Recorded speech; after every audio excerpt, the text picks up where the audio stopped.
Yang mau jadi mahasiswa, mari merapat. Jadi pada video kali ini kita akan bahas mengenai ada 3 skema berdasarkan Peraturan Menteri Nomor 48 Tahun 2022 tentang penerimaan mahasiswa baru program diploma dan juga sarjana.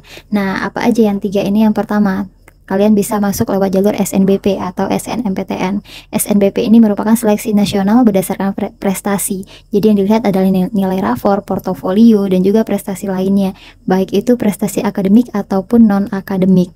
Dan juga ada nilai plusnya jika kalian punya sertifikat. Nah, kriteria sertifikatnya bisa jadi sertifikat lomba juara tingkat nasional, internasional, provinsi atau kabupaten kota, baik itu akademik maupun non-akademik. Contohnya juara olimpiade, debat, karya tulis, dan lain-lain. Kemudian sertifikat organisasi ini juga mendapatkan nilai plus. Dan yang terakhir ada sertifikat yang relevan dengan program studi yang diminati.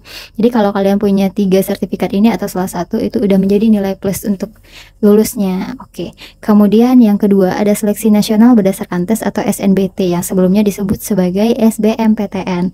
Nah, pada seleksi SNBT ini dilakukan berdasarkan hasil nilai tes skolastik. Berarti kalian ujian di sini yang berbasiskan komputer. Materi yang diujikan pada SNBT hanya tes skolastik yang terdiri dari 4 subtes. Jadi sampai sekarang peraturan yang keluar itu masih hanya tes skolastik ya. Nah, ada 4 subtes di sini. Yang pertama ada tes kognitif, penalaran matematika, literasi bahasa Indonesia, dan juga literasi bahasa Inggris.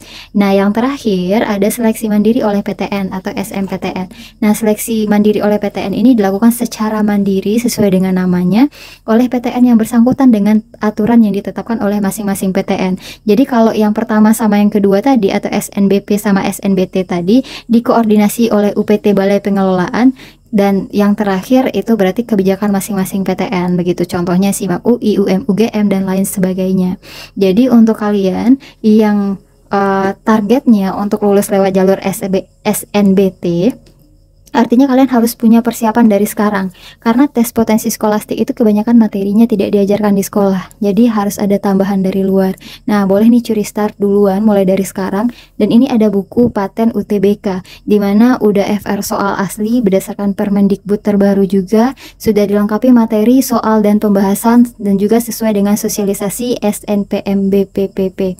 Oke, isinya sudah lengkap ya. Ini ada penalaran umum, pemahaman bacaan, pengetahuan dan pemahaman umum, sampai nanti literasi bahasa Inggrisnya. Dan semua soalnya juga sudah soal host dan udah free ebook TOEFL, free ebook TPA, dan juga bonus simulasi tes berbasis Android. Untuk halaman bukunya sendiri totalnya ada 438 halaman.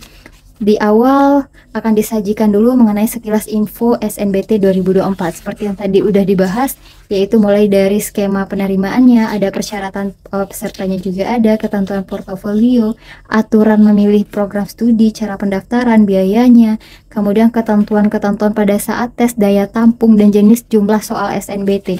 Jadi ini udah lengkap sekali sampai lokasi UTBK-nya juga udah dituliskan di sini. Oke, dan untuk materi ini juga sangat lengkap ya. Masing-masing materi itu dilengkapi dengan contoh soal dan langsung ada pembahasannya.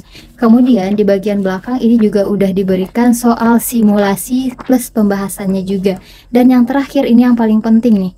Yang paling penting di sini ada soal tahun sebelumnya, soal asli 2023 sudah disajikan di sini.